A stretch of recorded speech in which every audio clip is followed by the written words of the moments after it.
오늘 함께 보실 말씀은 구약성경 학개서 1장 1절에서 6절까지의 말씀입니다. 구약성경 학개서 1장 1절에서 6절까지의 말씀이고요. 제가 가진 성경으로는 1310쪽에 있습니다. 학개서 1장 1절에서 6절까지의 말씀 교독하도록 하겠습니다. 제가 먼저 읽겠습니다. 다리오 왕 제2년 여섯째 달 곧 그 달 초하루에 여호와의 말씀이 선지자 학개로 말미암아 스알디엘의 아들 유다 총독 스룹바벨과 여호사닥의 아들 대제사장 여호수아에게 임하니라. 이르시되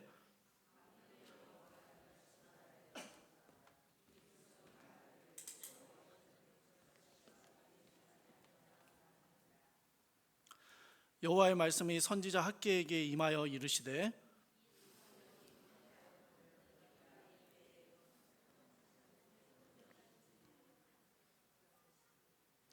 그러므로 이제 만군의 여호와가 이같이 말하노니 너희는 너희의 행위를 살필지니라. 너희가 많이 뿌릴지라도 수확이 적으며 먹을지라도 배부르지 못하며 마실지라도 흡족하지 못하며 입어도 따뜻하지 못하며 일꾼이 삭슬 받아도 그것을 구멍 뚫어진 전대에 넣음이 되느니라. 아멘. 열흘 전 이음센터 건축 기공 감사 예배와 기공식을 드렸고요. 다음 주부터 공사가 시작된다고 합니다. 이 건축 공사가 시작되면요, 가장 먼저 우선적으로 토목 공사를 진행하게 됩니다. 건물을 세울 땅을 다지고 털을 닦는 작업을 하는 것이죠. 이 토목 공사가 이루어지지 않으면 건축의 다른 과정들을 진행할 수가 없기 때문입니다. 토목공사가 건축에 있어서 가장 우선적으로 해야 하는 것인 우선순위인 것처럼 우리의 삶에도 분명한 우선순위들이 있습니다. 최근에 여러분이 가장 중요하다라고 여기고 있는 것들, 손해나 혹은 어려움을 감수하고라도 먼저 해야 한다라고 생각하고 계신 것, 그것이 여러분의 우선순위가 되는 것이죠. 오늘 우리는 학개서 말씀을 통해서 우리의 우선순위를 다시 한번 점검해 보려고 합니다. 오늘부터 수요예배 설교를 맡은 순번에는 이 학개서 말씀을 함께 나누어 보려고 합니다. 먼저 여러분, 이 학개서의 배경을 간략하게 살펴보아야 합니다. 남유다가 바벨론에 의하여 멸망하고 성전과 왕궁이 불타고 예루살렘 성읍도 파괴되었습니다. 기록에 따르면 이 당시에 수십만에 해당하는 유다 백성들이 바벨론의 포로로 끌려갔다라고 합니다. 이후에 이사야나 예레미야를 통해서 하나님이 미리 예언하셨던 대로 바벨론은 바사라는 제국에 의해서 정복을 당하고 이 바사 왕 고레스는 포로로 잡혀 있었던 유다 백성들을 해방시켜 줍니다. 에스라 1장 2절과 3절 말씀입니다. 바사왕 고레스는 말하노니 하늘의 하나님 여호와께서 세상 모든 나라를 내게 주셨고 나에게 명령하사 유다 예루살렘에 성전을 건축하라 하셨나니 이스라엘의 하나님은 참 신이시라. 너희 중에 그의 백성된 자는 다 유다 예루살렘으로 올라가서 이스라엘 하나님 여호와의 성전을 건축하라. 그는 예루살렘에 계신 하나님이시라. 이 고레스가요, 이스라엘 백성들, 유다 백성들을 돌려보내면서 했던 말입니다. 그리고 에스라 1장 5절을 보면 이 말을 듣고요, 유다 백성들 가운데 그 마음이 하나님께 감동을 받고 올라가서 예루살렘에 여호와의 성전을 건축하고자 하는 자가 다 일어나서 바벨론을 떠나 예루살렘으로의 귀환을 결정하게 됩니다. 바벨론에 남기로 한 백성들도 더 많았는데요, 그 백성들 역시 떠나는 이들을 응원하며 그들에게 많은 후원을 전해 주었습니다. 고레스 왕은요, 본래 예루살렘 성전에서 사용하던 그 귀한 집기들을 모두 다 돌려주기까지 했습니다. 에스라 2장 64절을 보면 이때 귀환한 백성들의 수가 42,360명이었습니다. 사실은 포로로 바벨론에 살고 있었던 이스라엘 모든 백성들, 유다 백성들의 총수에 비하면 사실은 좀 적은 숫자입니다. 또한 그들이 가져온 재물이나 혹은 짐승의 숫자들도 기록되었는데요. 이 기록을 잘 살펴보면 그들이 많은 소유를 들고 금이 환영하는 모습은 아니다라는 것을 알 수 있습니다. 4만 명이 넘게 귀환을 했는데요. 일례로 노새가 245마리를 가지고 있었습니다. 여러분, 산술적으로 계산하면요, 172명당 노새 한 마리가 있는 거예요. 귀환하면 다 예루살렘에 모여 사는 게 아니라 각자의 성읍으로 흩어져서 살아야 하는데 노새가 한 마리도 없는 마을들도 있다라는 겁니다. 그러니 많은 소유를 가지고 돌아오는 그런 모습은 아니라는 거예요. 긴 세월을 바벨론에서 살아왔고요. 포로에서 해방되어 자유민이 되었습니다. 그런데 파괴되고 방치되었던 예루살렘, 이 고향 성읍으로 돌아가기로 결정하는 것이 여러분 쉬운 결정이었겠습니까? 게다가 엄청난 부자가 되어서 자금을 넉넉히 가지고 돌아오는 것도 아니었습니다. 새로운 집, 새로운 일자리, 모든 것이 불투명한 상태임에도 귀환을 결정한 백성들에게는요, 아주 선명한 목적과 우선순위가 있었습니다. 그것은 여호와의 성전을 건축하는 것이었습니다. 여러분, 이 사명 하나 때문에 바벨론에서의 모든 기반을 버리고 예루살렘으로의 귀환을 결정했던 것입니다. 그러면요, 유다 백성들에게 성전을 건축한다는 게 어떤 의미였기에 고레스 왕을 통해서 하나님은 명령하셨고 떠나는 자나 남는 자나 모두가 기대와 소망을 가지고 있는 것일까요? 그것은 여러분, 이 성전을 짓는다는 건 단순히 어떤 하나님을 예배하는 장소를 만든다 정도의 의미가 아니었기 때문입니다. 하나님의 임재를 다시 누리고 하나님과의 끊어진 관계가 회복되는 것을 의미했습니다. 그러니까 귀환한 유다 백성들은요, 어떤 어려움과 문제들에도 불구하고 하나님만을 의지하고 그 하나님과 친밀하게 동행하며 살아가는 것을 삶의 우선순위로 세우고 있다라는 것입니다. 이것을 위해서 그 하나님과의 관계를 회복하기 위해서 예루살렘으로의 귀환을 결정했던 것입니다. 이제 에스라 3장 1절을 보니까 귀환한 유다 백성들이요, 일제히 예루살렘으로 모여들었습니다. 제단을 만들고 하나님께 번제를 드리고 성전 건축을 위한 재정을 확보하기 시작합니다. 솔로몬 때처럼요, 기술자들, 숙련된 기술자들을 섭외하고 백향목을 구입하는 계약도 다 마무리했습니다. 3장 8절에서 귀환한 지 2년이 지난 어느 날 성전 기초를 놓게 됩니다. 한마디로 여러분, 기공예배, 기공식을 드린 거예요. 그런데 이 기공식을 드리고 나서 대적들이 극심하게 반대하고 방해하기 시작합니다. 관리들에게 뇌물을 주어서 공사를 중단시키고요, 바사 왕에게 거짓된 고발을 함으로써 소송을 진행해서 더 이상 공사를 진행할 수 없다라는 조서를 받기까지 합니다. 에스라 4장 24절 말씀입니다. 함께 읽어보겠습니다. 시작. 이에 예루살렘에서 하나님의 성전 공사가 바사왕 다리오 제2년까지 중단되니라. 이 감격스러운 기공 예배 직후에 토목 공사도 제대로 못한 채 16년 동안 공사가 중단되었습니다. 그리고 이제 오늘 본문인 학개서 1장 1절의 말씀으로 이어집니다. 학개서 1장 1절입니다. 다리오 왕 제2년 여섯째 달 곧 그 달 초하루에 여호와의 말씀이 선지자 학개로 말미암아 스알델의 아들 유다 총독 스룹바벨과 여호사닥의 아들 대제사장 여호수아에게 임하니라. 성전 건축이 멈췄던 16년간의 시간을 지나서 하나님의 말씀이 다시 학계 선지자를 통해서 귀한 백성의 지도자였던 이들에게 흘러갑니다. 하나님이 하신 첫 번째 말씀은요, 유다 백성들의 뒤바뀌어져 있는 우선순위를 책망하는 말씀이었습니다. 1장 2절 말씀입니다.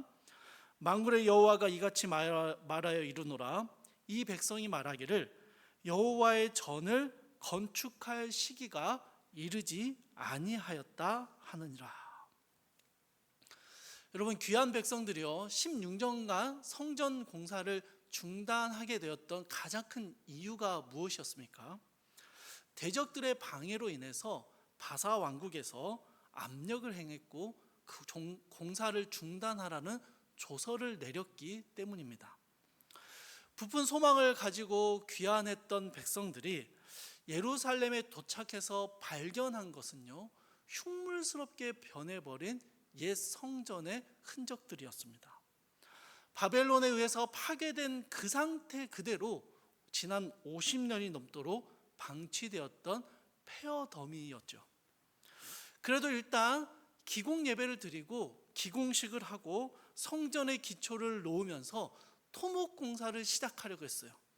폐허의 잔해들을 치우는 것부터 공사를 시작하려고 했습니다. 하지만 사마리아인들의 방해로 인하여 멈추게 되었습니다. 그런데 여러분, 이 사마리아인들의 방해로 멈추게 되는 이 과정에서 참 의아한 점은요, 유다 백성들이 이런 방해를 뚫어내기 위한 어떠한 노력도 하지 않는다는 것입니다. 고레스 왕이 직접 내려준 칙령을 가지고 있고요, 또 고레스 왕이 지방 관리들에게 직접 명령을 내린 것도 있었습니다.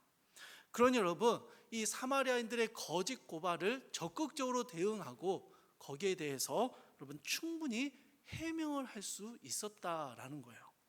그런데 아무런 대응을 하지 않고요, 그냥 건축을 멈춰버립니다.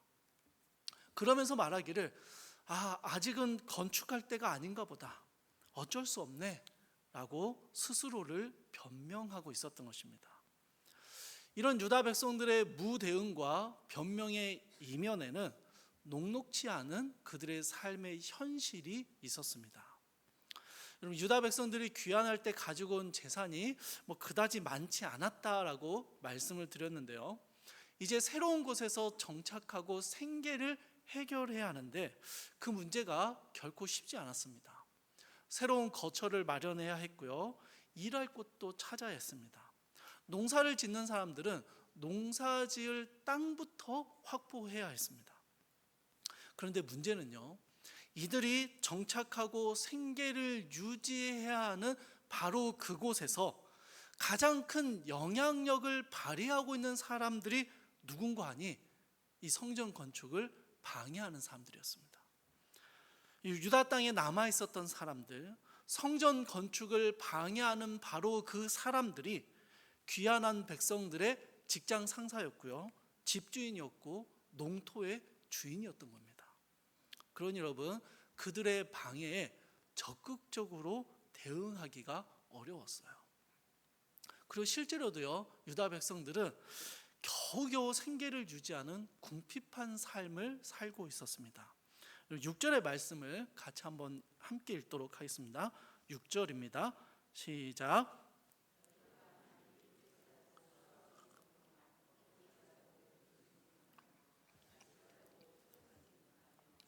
입어도 따뜻하지 못하며 일꾼이 삭슬 받아도 그것을 구멍 뚫어진 전대에 넣음이 되느니라. 저는 6절에서 특별히 끝부분이 참 마음에 와닿습니다. 임금을 받아 전대에 넣어두어도 구멍이 뚫린 것처럼 사라져버린다라는 의미예요. 현대식으로 말하면요, 월급 통장은 월급이 지나가는 곳이다, 이런 의미입니다. 월급이 머물지 않습니다. 잠깐 들어왔다가 스쳐 지나가는 것이죠. 여러분, 이런 상황이다 보니 귀한 백성들 마음 안에요, 아직은 성전을 지을 시기가 아니다라는 생각이 들었습니다. 여러분, 잘 들어보십시오. 성전을 지어야 할 필요성을 못 느낀다거나 혹은 성전을 지을 마음이 전혀 없다라는 게 아닙니다. 다만 지금은 아니라는 거예요. 당장은 눈앞에 생존의 문제가 급급했습니다. 성전 지어야죠. 하지만 성전 짓는데 모두 다 몰두하게 되면 소는 누가 키웁니까? 이 유행어 잘 모르시네요. 여러분, 성전을 짓는다는 거 압니다. 성전을 지어야 한다는 거 알아요. 그런데요, 당장은 살아남는 게 먼저였던 거예요. 일단은 정착하고 생계가 유지되어야 성전을 짓든지 말든지 할 거 아닙니까? 성전을 짓다가 실업자가 되고 성전을 짓다가 정착을 못하게 되면 결국에는 성전 건축을 완성하기 어려워지는 거예요. 그러니 생활이 먼저 안정되고 방해가 좀 잠잠해지면 그때 성전을 지읍시다. 아직 성전을 지을 시기가 아닌 것 같아요. 지금은 성전을 지을 때가 아닙니다. 이렇게 말했던 것입니다. 고레스 왕이요, 유다 백성들을 풀어주면서 그 풀어주는 이유와 목적에 대해서 말할 때 예루살렘 성전을 건축하는데 그 목적이 있음을 아주 분명하게 이야기했습니다. 또 귀환할 사람들을 고를 때요, 추첨을 한다거나 혹은 억지로 뽑지 않았습니다. 성전을 건축해야겠다라는 그 마음, 그 사명을 가진 사람들이 스스로 자원을 했습니다.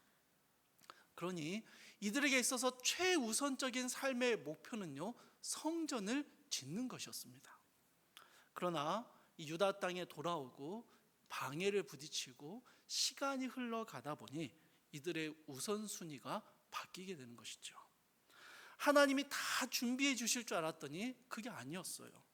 기득권 세력의 방해와 억압들, 당장 급한 생계 문제에 떠밀리다 보니 성전 건축은요, 최우선적인 과제에서 멀어지게 되었습니다. 지금 해결해야 할 삶의 문제들이 먼저였던 것이죠. 사랑하는 성도 여러분, 지금은 시기가 아니다 라고 말하는 이 귀한 백성들의 모습에서 오늘날 교회의 모습들을 발견하게 됩니다. 우리 교회는 아닙니다. 그런데 꽤 많은 중고등부의 학부모님들께서 자녀들에게 지금은 공부에 집중할 때이고 신앙생활은 대학 가서 해도 늦지 않다라는 권면을 가르친다고 합니다. 시험 기간이 되면요, 주일 예배 참석률이 현저하게 떨어집니다. 학부모님들이나 학생들에게 신앙이 없어서 그런 게 아닙니다. 다만 지금은 예배보다는 시험 준비하는 게 더 중요하고 먼저다라는 우선순위가 바뀌어 있기 때문입니다. 중고등학교 때 억지로라도 예배에 참석했던 청년들은요, 대학생이 되면 교회를 떠나는 일이 많이 일어납니다. 청년의 때에 하나님을 만나고 하나님 안에서 삶의 방향을 결정하고 하나님을 깊이 체험하는 것보다 자격증을 준비하고 여러 스펙을 쌓아 취업을 준비하는 일이 더 급하기 때문입니다. 사회 초년생이 자리를 잡으려면 얼마나 많은 수고와 노력을 해야 하는지 알고 계시죠? 그들이 주일에 예배를 참석하는 것 자체가 충분히 애를 쓴 것입니다. 휴식도 필요하고요, 자기 개발도 해야 하고 더 좋은 직장으로 이직도 준비하느라 너무 바쁩니다. 결혼을 준비하느라 바쁘고 신혼이라서 바쁘고 아이를 낳으면 아이를 양육하느라 바쁩니다. 여러분 이해합니다. 당장 급한 일들이 마구마구 몰려 들어올 때는요, 거기에 시간과 에너지를 쏟아낼 수밖에 없기 때문이에요. 그러나 그래도 괜찮다라고 말할 수는 없습니다. 바쁘고 급한 일상들 때문에 지금은 성전을 건축할 시기가 아니다라고 말하는 것을 괜찮다라고 넘어갈 수는 없다는 것입니다. 우선순위가 바뀌어서 살아가고 있는 유다 백성들을 향해서 하나님은 말씀하십니다. 4절의 말씀입니다. 이 성전이 황폐하였거늘 너희가 이때 판벽한 집에 거주하는 것이 옳으냐.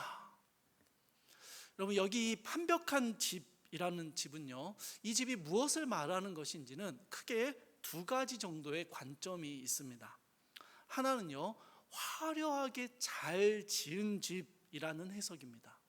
좋은 원목을 가지고 지은 이 멋진 통나무 집 정도를 생각하시면 될 것 같아요. 이렇게 해석하면 4절 말씀은요, 성전은 황폐한 채로 내버려 두고 너희는 크고 화려한 집에서 살고 있느냐, 이런 질책의 말씀이 됩니다. 또 다른 관점은요, 판벽한 집이라는 건 말 그대로 판자로 완성한 집을 의미한다라는 해석입니다. 저는 이 두 번째 해석이 본문과 더 적합한 해석이다라고 생각합니다. 그리고 이렇게 해석할 경우에는요, 4절의 말씀은 성전은 불완전한 황폐한 채로 내버려 둔 채 너희는 판자로 완성한 집에서 살고 있느냐라는 말씀이 됩니다. 첫 번째와 두 번째 해석이 별 차이가 없어 보이시나요? 아닙니다, 여러분. 아주 큰 차이가 있습니다. 첫 번째 해석은요, 성전 건축을 뒤로 하고 자신의 삶을 우선순위로 삼고 살아가는 사람들이 화려하고 좋은 집에 거주하고 있습니다. 그러니 성전은 짓다 말고 너네 집은 잘 지어놨더라, 이런 말씀이 되는 거예요. 이런 의미가 되는 것이죠. 그러나 두 번째 해석은요, 조금 다릅니다. 사람들이 어디에 거주하고 있다고요? 겨우 판벽한 집입니다. 완성이 되기는 했지만 가죽을 덧대지도 못하고 판자로 마감한 판잣집이에요. 그러니 여러분, 성전을 황폐하게 내버려 두고 너네가 살고 있는 집이 겨우 판잣집이냐? 라는 말이 4절의 의미가 되는 것입니다. 그리고 이 해석은요, 5절의 말씀으로도 연결됩니다. 하나님께서는 5절에서 너희의 행위를 살피라라고 말씀하십니다. 여기에서 행위라고 번역된 히브리어 단어는 길, 도로, 여행, 태도, 습관, 일하는 방식 등을 의미하는 다양한 의미를 가진 단어입니다. 그래서 5절의 말씀을요, 단순히 너희가 했던 어떤 행동, 너희가 어떤 결정들을 생각해봐라 라고 콕 집어서 말하기보다는 너희가 살아왔던 길, 너희의 삶을 대하는 태도나 습관들, 너희 인생이 지나가고 있는 수많은 상황들을 한번 되돌아봐라 라는 좀 포괄적인 의미를 담고 있습니다. 그렇게 귀환한 이후의 삶을 되돌아본 유다 백성들의 삶의 모습이 무엇인가 하니 그게 6절입니다. 성전을 뒤로하고 사는 귀한 백성들의 모습이 어떻다고요? 판잣집에 거주하고 있고요, 아무리 수고하고 애써도 만족을 얻지 못하는 그런 삶을 살고 있는 것입니다. 주 안에서 사랑하는 성도 여러분, 이 본문 안에서요, 하나님과 귀한 백성들 사이에 아주 분명한 관점의 차이가 드러납니다. 우선순위의 차이이기도 합니다. 여러분, 귀한 백성들은요, 5절과 6절의 모습 때문에, 이 6절의 모습 때문에 불만족한 현실과 급한 생계의 문제 때문에 성전을 건축할 여력이 없다라고 생각했습니다. 그래서 우선 현실의 문제를 해결해야만 성전 건축을 할 수 있다라고 여겼어요. 그래서 아직은 성전을 건축할 때가 아니다 라고 말했던 겁니다. 그러나 여러분, 하나님의 관점은 어떻습니까? 성전을 건축하지 않았기 때문에 6절에서 나오는 불만족스럽고 궁핍한 삶을 살고 있다라는 것입니다. 그러니 무엇보다 성전을 먼저 건축해야 한다라는 말이에요. 여러분, 이해가 되십니까? 선후 관계가 완전히 다르죠. 아직 시기가 아니다라고 말하는 사람들은 하나님 앞에 나아갈 수 없는 수많은 이유들을 가지고 있습니다. 그래서 그 이유들이 해결되는 것이 먼저라고 말하는 사람들이에요. 불안정하고 불만족스럽고 분주한 삶 때문에 하나님을 만나고 하나님을 예배하고 하나님과 깊이 교제하는 것이 어렵다라고 생각하는 겁니다. 그러니 삶의 문제들을 좀 먼저 해결하고 삶에서 평안과 안정을 찾게 되면 그때는 제대로 하나님을 예배하고 제대로 하나님을 섬기고 하나님을 경험하는 삶을 살 수 있다라고 말하는 것이죠. 지금 이 문제만 해결되면 예배를 잘 나가겠습니다. 지금은 좀 불안정한 시기라서요, 어느 정도 안정되면 그때 잘 섬기겠습니다. 여러분, 이렇게 이야기하는 것이죠. 그러나 여러분, 그 문제가 해결되면요, 또 다른 문제가 예배에 나오는 것을 방해할 것입니다. 섬김을 감당하기에 충분하다고 여겨질 만큼 안정감을 결코 얻지 못하는 것입니다. 왜입니까? 가장 중요한 것을 놓치고 있기 때문이에요. 순서가 뒤바뀌어 있기 때문입니다.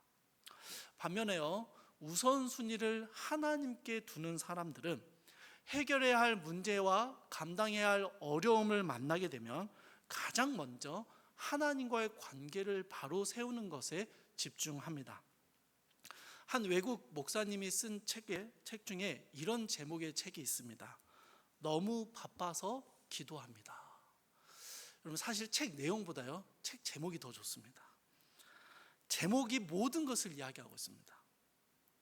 종교개혁자 마틴 루터의 아주 유명한 일화가 있는데요, 그가 매우 바빠지고 할 일이 많아지자 그는 기도 시간을 늘리기로 결정합니다. 기도 시간을 늘려야만 더욱 바빠진 삶에 함몰되지 않고 하나님 안에서 평안을 누릴 수 있다라는 이유 때문입니다. 하나님을 중심에 두고 살아가는 이들은요, 하나님이 자신의 모든 일상을 살아내게 하는 힘의 근원이며 평안과 안정을 누리게 하는 이유임을 믿고 있습니다.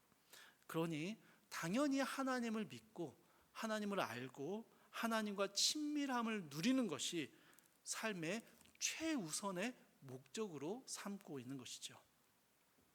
사랑하는 여러분, 하나님께서는요, 성전 건축을 미뤄두고 자기의 삶을 열심히 분주하게 살아내는 유다 백성들에게 깨닫게 하고자 하시는 게 바로 이것입니다.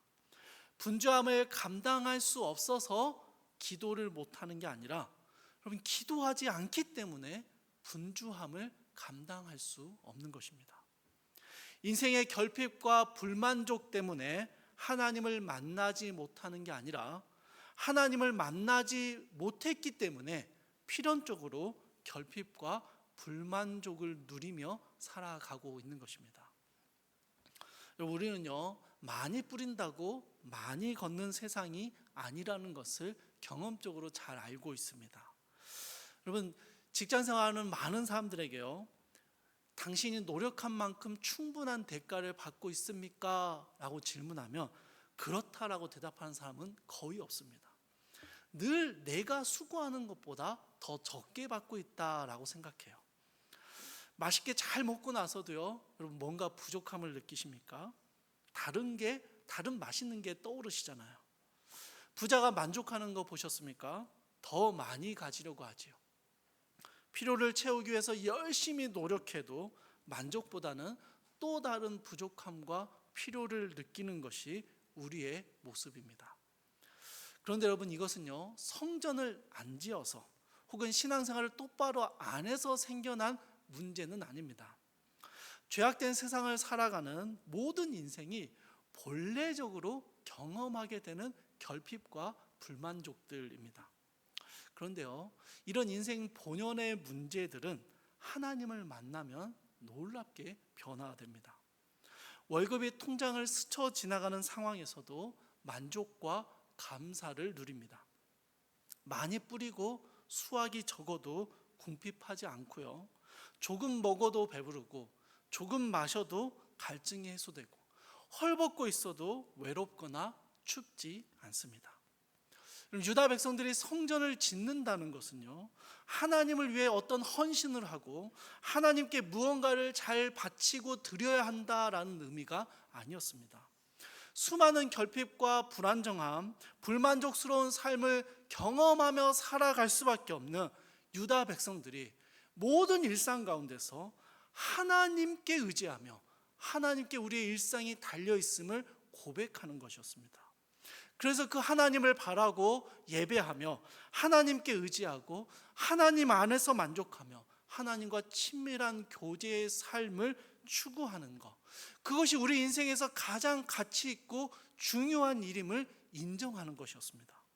그리고 그 하나님으로 말미암아 인생의 모든 고난과 아픔의 순간들 속에서도 평안을 누리며 만족을 느낄 수 있다라는 것을 확신하는 것이 성전을 세우는 유다 백성들의 중심이었습니다. 사랑하는 여러분, 우리도 마찬가지입니다. 보이지 않는 하나님의 임재를 우리가 삶에서 경험하는 우리의 성전을 먼저 세워야 합니다. 우리가 하나님의 백성이라는 정체성을 가장 앞세워야 하는 것이죠. 우리의 삶에는요, 여전히 많은 어려움과 굴곡들을 만나게 될 것입니다. 그러나 우리와 함께 하시는 하나님으로 말미암아 우리는 참된 만족과 평안을 누리게 될 것입니다. 많은 돈과 안정된 삶을 얻게 된다라는 말은 아닙니다. 창조주 하나님과 그 하나님의 임재와 그분과의 친밀한 관계 안에서 세상에서는 절대로 얻을 수 없는 만족과 평안을 얻게 된다는 것이죠. 여러분, 하나님께서는요, 유다 백성들에게 이것을 말씀하고 계시는 거예요. 너희가 살아가는 인생, 결핍과 불안정 속에서 살아가는 너희의 인생이 생명의 주인 되는 하나님과 관계되지 않는다면, 그 하나님과의 친밀한 관계를 먼저 세우지 않는다면, 무너진 성전을 내버려 둔 채 살아간다면, 온전한 예배를 드리지 않는다면, 하나님과 기도하는 시간을 갖지 않는다면 너는 여전히 그 결핍과 불만족 속에서 살아갈 수밖에 없다라는 것이죠. 아직 시기가 아니다라고 말하며 자신의 삶에 몰두하는 사람들, 그들은 지금이 바로 성전을 지어야 할 때임을 깨달아야 하는 것이죠. 사랑하는 여러분, 정신없이 바쁜 일상 속에 함몰되어서 하나님의 임재, 하나님과의 친밀함, 이런 것들을 생각할 여유가 도저히 없다라고 생각하십니까? 바로 지금이 하나님과의 관계를 다시 세우는 것이 절실하게 필요한 순간입니다. 다음에 이 일만 끝나면, 지금의 시기가 지나서 조금 안정되면 하겠다라고 생각하고 계십니까? 아직 시기가 아니다 라고 말씀하시나요? 아닙니다, 여러분. 지금입니다. 지금 하나님을 붙들어야 할 때고요. 지금 하나님을 우리의 삶의 중심에 세워야 할 때입니다. 우리의 인생에 필요한 것들, 당장에 해야 할 시급한 일들이 우리를 정신없게 만들 것입니다. 그러나 그렇게 수고하고 노력하는데도 우리 마음에 불편함과 만족 없음과 불안과 근심만 더욱 늘어날 것이에요. 그럴 때 여러분, 우리 안에 하나님과의 관계가 무너져 있기 때문이구나, 우리 안에 성전이 무너져 있는구나 라는 것을 깨닫고 다시 그 하나님을 붙들기 위해서 우리의 행위를 돌아보고 우리의 우선순위를 조정해야 하는 것입니다. 주 안에서 사랑하는 성도 여러분, 기도부터 시작하셔야 합니다. 말씀을 더욱 사모하셔야 되고요, 여러 훈련과 양육에 적극적으로 동참하십시오. 무엇보다 우리의 평생에 하나님을 알고 그분을 인격적으로 경험하고 그 하나님을 영화롭게 하고 즐거워하는 것이 우리의 삶의 가장 중요한 목적임을 분명하게 세워 놓으셔야 합니다. 그러할 때 나의 일상을 살아내게 하시는 하나님의 임재를 누리며 그 하나님과 친밀하게 연결되어 있으므로 하나님으로부터 흘러나오는 만족과 평안을 누리게 될 수 있습니다. 사랑하는 여러분, 오늘 말씀 앞에 우리의 삶의 우선순위를 되돌아보기를 원합니다. 그리고 하나님을 내 삶의 중심에 모시며 살아가고자 하는 결단과 은혜가 우리 가운데 있기를 주님의 이름으로 축복합니다. 우리 함께 찬양하실 텐데요, 주 사랑이 나를 숨쉬게